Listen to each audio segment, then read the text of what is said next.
Retour en plateau, nous sommes bien sûr dans le cadre de rectificatif. Vous le constatez, le révérend pasteur Victor Kouassi est avec nous. Bonjour, pasteur. Bonjour, bienvenue. Merci. Alors, tout n'est pas que grâce. Oui, absolument, tout n'est pas que grâce. Il y a aussi du mérite. Il y a aussi du mérite, on va en parler tout à l'heure. Et nous avons mademoiselle Guillaume Joël avec nous. Bonjour. Bonjour. Vous allez bien?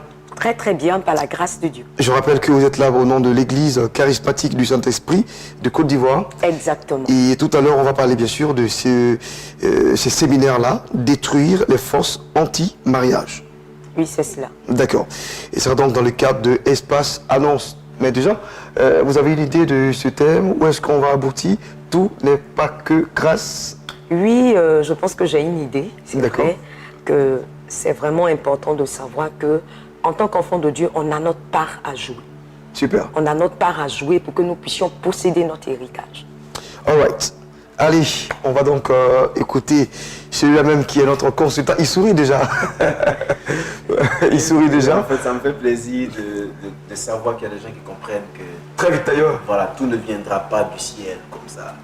Je disais à des jeunes frères, comment je parle régulièrement aux jeunes, je leur disais, si tout était aussi facile, je gênerais 40 jours pour avoir une mallette de 40 milliards de dollars pour me sentir à l'aise. Wow. La Bible dit que l'ouvrier mérite son salaire. L'idée de mérite doit essayer de motiver les jeunes au travail. Souvent je le dis et les gens pensent que je suis soit un révolutionnaire ou un rebelle, disant que souvent on a mal enseigné les jeunes. On leur a dit qu'il faut jeûner, prier parce qu'il y a telle malédiction, aucune malédiction ne reste irrévocable. Toutes les malédictions peuvent être brisées. Il suffit juste de savoir ce qu'il faut faire. C'est pourquoi la Bible dit, vous connaîtrez la vérité et la vérité vous rendra libre. Quand la Bible dit que celui qui ne travaille pas ne mange pas, en fait ça signifie que celui qui ne travaille pas ne mérite pas donc de manger. La Bible dit dans 1 Timothée 5, 18, quand l'Écriture dit, tu n'en mesureras point le bœuf quand il foule le grain. Et l'ouvrier mérite son salaire. Ça veut dire que quand le bœuf est en train de travailler, il ne faut pas fermer sa bouche, il doit manger. Mais si tu ne travailles pas et que tu jeûnes seulement, comment est-ce que tu pourras manger un jour? Comment est-ce que tu pourras avoir un salaire? Il y a des jeunes frères qui restent à la maison et qui commencent à crier, Seigneur, moi je suis ton enfant, mais tu ne me donnes rien. Frère, le Dieu bénira l'œuvre de tes mains pour que tu puisses t'épanouir. Donc il n'y a pas que grâce. La grâce fondamentale, c'est que nous ne méritions pas d'aller au ciel. Qu'ils comprennent ça comme ça. Jésus est venu mourir pour nous. Ça, c'est la grâce fondamentale. Après ça, tout le reste, on doit mériter. On doit mériter de manger. On doit mériter même d'avoir certaines grâces sur la terre parce que si on n'a pas notre part, on ne joue pas notre rôle, le Seigneur sera en train de nous regarder. C'est pourquoi on prie. Quand Daniel a prié dans Daniel 10, l'ange lui a dit, c'est parce que tu as parlé que je suis là. C'est-à-dire que si tu ne parles pas, le monde spirituel ne se met même pas en mouvement. Ouais. Donc il y a des choses qu'on mérite. Il ne faut pas qu'on dise aux jeunes, non, il faut que vous jeûniez, priez. C'est pourquoi je ne cesse de répéter que le proverbe dit, quand tu vois un homme habile dans son travail, il est avec les grains, il n'est pas avec des gens obscurs.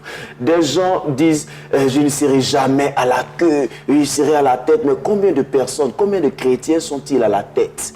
Combien de chrétiens sont dans les zones politiques les plus sensibles pour prendre des décisions? Combien de chrétiens sont directeurs et ceci et cela dans telle entreprise? Parce que finalement, on ne travaille pas. Et excusez-moi de le dire, peut-être que ça va choquer les gens.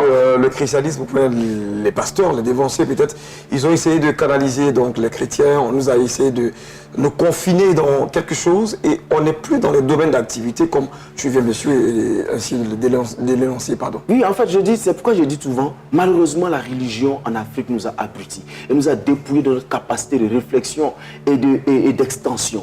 Aujourd'hui, nous avons des problèmes parce que nous ne sommes pas dans les places élevées. Esther a été mise dans une place élevée pour sauver son peuple, pour sauver Mardoché. Mardoché a dit, peut-être que c'est pour le temps que nous souvent là, que tu as été là-bas. Donc si nous ne sommes pas dans les lieux élevés, comment est-ce que vous voudrez-vous qu'on soit sauvés? Les gens ferment nos églises et puis nous sommes là, on est muets. Mais les frères, l'ouvrier mérite son salaire. C'est ce que tu mérites que tu as. Finalement, il faut que les gens comprennent, nous jeûnons, nous prions, mais il faut qu'on travaille aussi. Il faut qu'on mette notre intelligence en mouvement pour pouvoir gagner le monde. Le monde ne se gagnera pas comme ça parce que le Seigneur, pas pour, pour nos beaux yeux, le Seigneur nous aime trop. Donc, écoutez, bon, on nous fait signe. Il est aussi dit quelque part que la grâce est trompeuse. Hein, et donc, il ne faut pas qu'on se... je veux dire, on se limite, on se dise que bon, avec la grâce, on a tout, on a vraiment tout. Non, les gens associent la grâce à l'idée de facilité en fait. Oui, effectivement. Voilà. Il n'y a pas de facilité, il n'y a pas de gratuité. Ouais. Dieu nous a donné son salut qu'on ne méritait pas. Pour le reste, nous devons travailler.